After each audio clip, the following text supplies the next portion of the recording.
नमस्ते, मैं आपका doctor Srinivas, Deccan exotics farm, Sangareddy, Hyderabad. आज ये एपिसोड में हमारे फार्मर सुधाकर नायक जो इज़राइल में रहते हैं, वहाँ पे काम करते हैं और उनके जो फैमिली मेम्बर्स हैं उनको मिलने के लिए हम यहाँ पे आए। उनका भी फार्म है। ये विलेज है निज़ामाबाद डिस्ट्रिक्ट में, कम्मरपल्ली मंडल, नागापुर विलेज। सो यहाँ पे हम आए हैं। ये प्लांटेशन हमने लगभग 2 साल पहले उनको प्लांटेशन दिया था और इनका जो जर्नी है और इनका जो मिस्टेक्स है और जो पॉजिटिव्स है, दोनों भी हम आज डिस्कस करेंगे। इनका पहला यील्ड आ चुका है इस बार। यहाँ पे टेम्परेचर लगभग 46 से 47 डिग्री समर में एक्सट्रीम हीट टेम्परेचर्स यहाँ पे थे लगभग 1 महीने के लिए। उसके बावजूद प्लांट का क्या इफेक्ट है और क्या प्रोडक्शन है, वो इन्हीं के बातों में आज जानेंगे। మీ పేరు, ఏ ఊరు అనేది ఒక మాట చెప్పండి సార్. నమస్కారం అందరికి సార్. నా పేరు వచ్చేసి కాంత్ మల్లేష్ సార్. మా విలేజ్ నాగాపూర్, కమ్మర్పల్లి మండల్, జిల్లా నిజామాబాద్ సార్. మొత్తము ఇప్పుడు అంటే మాతోని సుధాకర్ నాయక్ గారు దాదాపు 2.5 సంవత్సరాల క్రితము అప్రోచ్ అయినారు. అవును సార్. సో ఫస్ట్ ప్లాంటేషన్ చేస్తాము కొంచెం ఏరియా అన్నప్పుడు డిసైడ్ అయినప్పుడు ఫస్ట్ ప్లాట్స్ లో వాళ్ళకి కొన్ని ప్లాంటేషన్. మీ పేరు సార్? మీరు సుధాకర్ నాయక్ గారు ఫాదర్, మదర్. సో మొత్తం ఒక ఎకరంలో మీరు ప్లాంటేషన్ చేశారు.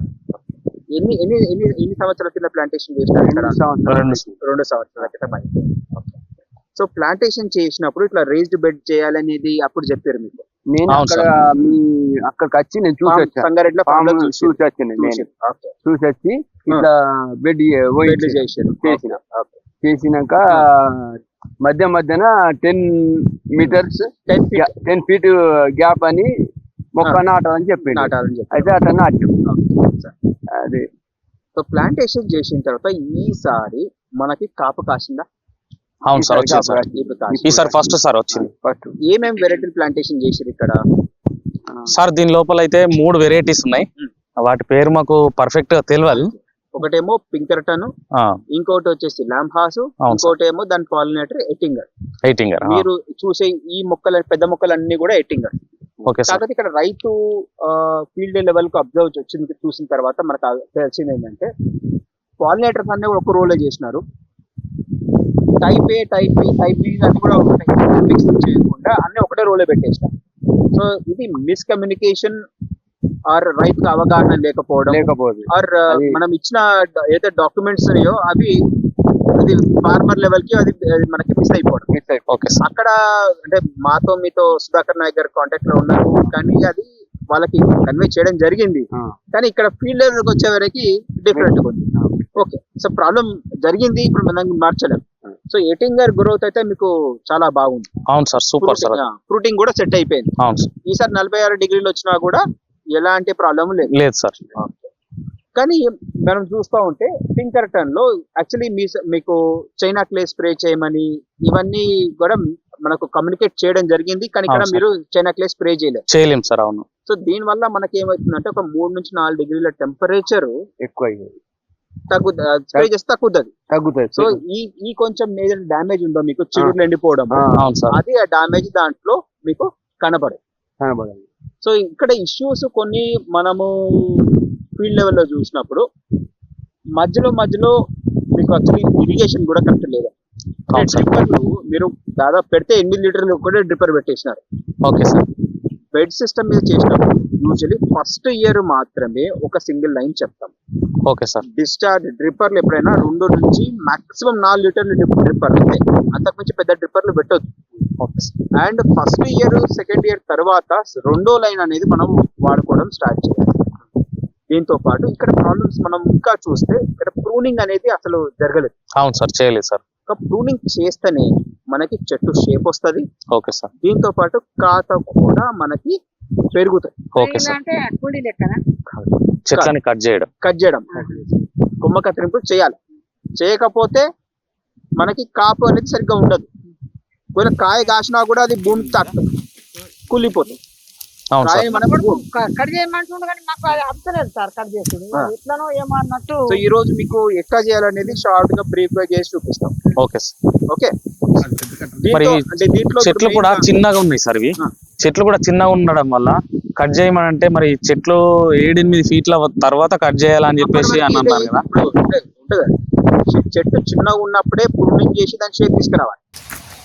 ఈ కొమ్ము ఉందా అంటే ఎన్నుకోవాలి యాక్చువల్లీ.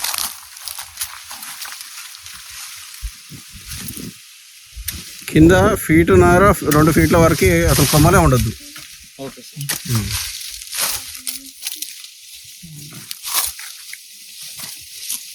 చెట్టు పెద్దగా అయిపోతే దాన్ని మనం చేసినా కూడా waste. Okay sir, thank so you. ఎప్పుడైనా మనము చెట్టు చిన్న ఉన్నప్పటి నుంచి దాన్ని షేపింగ్ చేసుకుంటా చిగుర్లు తెంపుకుంటా ఒక షేప్ తీసుకురావాలి. ఎన్ని కొమ్మలు మెయింటైన్ చేయాలి, ఎన్ని పంగలు ఉండాలి, అవన్నీ కూడా మనము చిన్నప్పటి నుంచి ట్రైన్ చేయాలి. Okay sir. రెండో విషయం అంటే ఇప్పుడు మీకు వాటర్ ఎట్లా ఇస్తున్నారు సార్? వాటర్ మేము కూల్ అంటే ప్రొద్దున టైంలో ఇస్తున్నాం సార్, మార్నింగ్ టైంలో ఇస్తున్నాం. దీనికి ప్రాబ్లం ఏమవుతుందంటే డ్రిప్పర్ 8 లీటర్ డ్రిప్పర్ పెట్టారు, ఒకేసారి వదిలిపెడతారు, వాటర్ పై నుంచి కింద లేయర్స్కి వెళ్ళిపోతుంది. అవును సార్. మధ్యాహ్నం తర్వాత నీళ్ళని కిందకి వెళ్ళిపోతాయి. అంటే పైన వేర్లన్నీ కూడా 15 సెంటీమీటర్లోనే 80% వేర్లు ఉంటుంది వ్యవస్థ. ఆ నీళ్ళు కిందికి వెళ్ళిపోతే చెట్టుకి మళ్ళా దాహం పెరుగుతూ ఉంటది కదా. అవును సార్. సో దాని వల్ల కూడా ఒకసారి నీళ్ళ అవైలబిలిటీ ఉంటుంది, ఒకసారి నీళ్ళ అవైలబిలిటీ ఉంటుంది. దీంతో కూడా చెట్టు ఎదగడం కూడా స్లో అయిపోతుంది. అవును సార్. ఒకటి ప్రూనింగ్, రెండోది నీళ్ళు. ఈ రెండు వెరీ ఇంపార్టెంట్.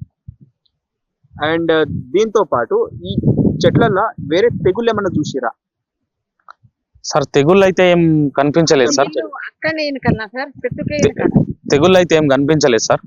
అప్పుడప్పుడు మీరు చెప్పినట్టుగా వైట్ డిసీజ్ వస్తాయి, తెల్లదోమ లాంటిది అక్కడక్కడ ఒక్కోసారి కనిపించింది. ఇప్పుడు మన జామ తోటలోకి ఉంటే మనకి చుట్టుపక్కల జామ తోటలు ఏమి ఉన్నా కూడా తెల్లదోమని వచ్చేస్తుంది. Okay sir. కూరగాయలకు కూడా మనకి తెల్లదోమ. అవును సార్. అండ్ ఇప్పుడు మనకి చుట్టుపక్కల పత్తి ఉన్నా, ఇక్కడ పత్తులు ఏం లేదు సార్. సో అటువంటి ఇక్కడ కొంచెం మిరప సాగు, మిరపతో ఇంకోటి నల్లదోమ కూడా బాగా ఉంటుంది. Okay sir. ఆకుముడత కూడా బాగా ఎక్కువ వస్తుంది. సో ఇవి మనం కొంచెం జాగ్రత్తలు తీసుకోవాలి. అది కాకుండా మీకు ఏదైనా పెద్ద డ్యామేజ్ ఏమైనా చూసిర్రా సార్? ఇప్పటి వరకు అయితే అట్లాంటిది ఏం లేదు సార్. చెట్లు మెయింటైన్ చేసిన ఇబ్బందా? మామిడి చెట్లు మెయింటైన్ చేసినట్టు చేయొచ్చా సింపుల్ గా? సార్ ఇది సింపులే, కాకపోతే దీనికి ఇది బాగా మృదువైనటువంటి చెట్టు సార్ ఇది. అంటే దీన్ని సాఫ్ట్ గా చూడాలి. చిన్న పిల్లల్ని ఎట్లా కేర్ తీసుకుంటామో అట్లా కేర్ తీసుకొని చూడాలి. చూడడం పెద్ద కష్టమేం కాదు సార్, కష్టమేం కాదు. అయితే ఈ వేసవిలో వచ్చేసి మీరు చెప్పినట్టుగా మేము 3 సార్లు నీళ్లు పెట్టినాం సార్. అది ఎప్పుడు అంటే అది సాధ్యమైనది వర్షాకాలం, ఎప్పుడు ఎక్కువ వర్షాలు పడ్డాయి కాబట్టి వాటర్ పెట్టలేదు, ఆ వర్షాలతోనే సరిపెట్టుకుంది. చలికాలం వచ్చేసి చలికాలం లోపల 3 సార్లు వాటర్ పెట్టుకున్నాం సార్. కొద్దిగా అవసరం పడుతుంది పెట్టినప్పుడు.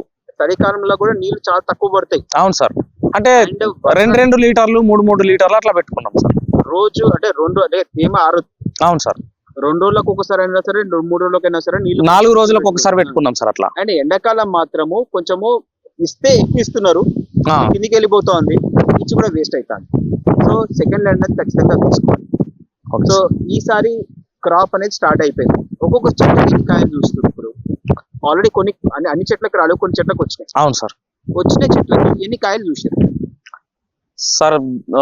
ఒక ఎక్కువ వచ్చిన చెట్లు దగ్గర ఒక 50 పైన ఉన్నాయి సార్. 50 పైన ఉన్నాయి. అవును సార్.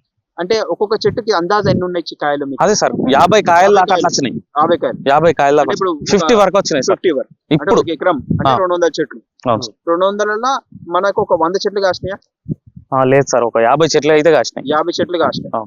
కాసిన దానికి ఒక్కో దానికి 50 కాయ వచ్చింది. లేదు సార్, అందులో కొన్ని ఇంప్రూవ్మెంట్ ఉన్నాయి. అందులోపల కొంచెం పెద్ద చెట్లు, మంచిగా ఎదిగినటువంటి చెట్లు 50 కాయలు కూడా కాసినాయి సార్. 50 కాయలు ఎక్కువ కాసినాయి సార్. అయితే ఈ ఎండలకు అవి ఉడికిపోయి పడిపోయినాయి తప్ప, లేకపోతే ఇప్పుడు ఎక్కువ కాయలు కనబడుతుండే. ఈసారి టెంపరేచర్ ఇక్కడ దాదాపు 46-47 డిగ్రీలు, దాదాపు 1 నెల రోజులు ఉంది. అవును సార్. నెల ఉంది, ఎక్కువ. అది ఎప్పుడు చూడలేదు, వినలేదు. అవును సార్. కాకపోతే ఇక్కడ మనకు చెట్లు ఇప్పుడు ఫస్ట్ టైం కాదు. అవును సార్. ఇంత స్ట్రాంగ్ ఎండలు అనేది కూడా మనకి చిన్న చెట్ల మీద చాలా ఇబ్బంది చేస్తాయి. అవును సార్. సో అయినా కూడా తట్టుకొని నిలబడిందంటే ఇక్కడ చాలా పొటెన్షియల్ ఉన్న అర్థం. Okay sir. ఓకే.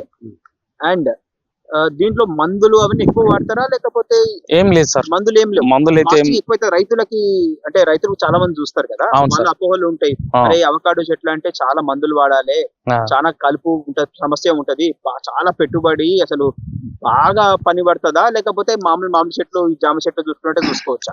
సార్ ఇది మామిడి చెట్లు జామ చెట్ల లాగా చూసుకోవచ్చు. కొంచెం మనము ఎప్పుడు కూడా దగ్గరగా ప్రతిరోజు చెట్లని గమనిస్తూ వాటికి ఎంత నీళ్లు ఇవ్వాలా, ఏ టైంలో ఇవ్వాలా, ఇట్లాంటివి చూసుకొని దాని చుట్టూ ఉన్నటువంటి కలుపు మొక్కల్ని తీసేసుకుంటూ, సార్ ఏ పని చేసినా మనమైతే వ్యవసాయం చేసినప్పుడు కూడా కలుపు మొక్కలు అయితే తీయాల్సిందే కదా సార్. దీని లోపల అట్లాంటి అయితే వేరే డిసీజ్ అయితే ఏం లేవు సార్. ఎక్కువ మేము మందులు ఏం వాడాలి, కాకపోతే కొంచెం చెట్లు ఎదగడానికి కోసం వాటికి అప్పుడప్పుడు కొన్ని ఫర్టిలైజర్స్ ఇచ్చినాం అంతే సార్. ఎన్పికేనా అవి దూరం అంటే దొరుకుతాయి, ఇక్కడ చుట్టుపక్కల దొరుకుతాయా లేకపోతే మళ్ళీ ఇబ్బంది అయినా దొరకడం? లేదు సార్, కొన్ని దొరికినాయి, తీసుకున్నాం, ఇక్కడ వేసేసినాం. ఇక ఏదన్నా దొరకని మందులు పైనుంచి తెచ్చుకున్నాం సార్. దాని లోపల మేము జీవామృతం అనేది రెడీ చేసినాం, జీవామృతం కూడా ఎక్కువ యూజ్ చేసినాం సార్.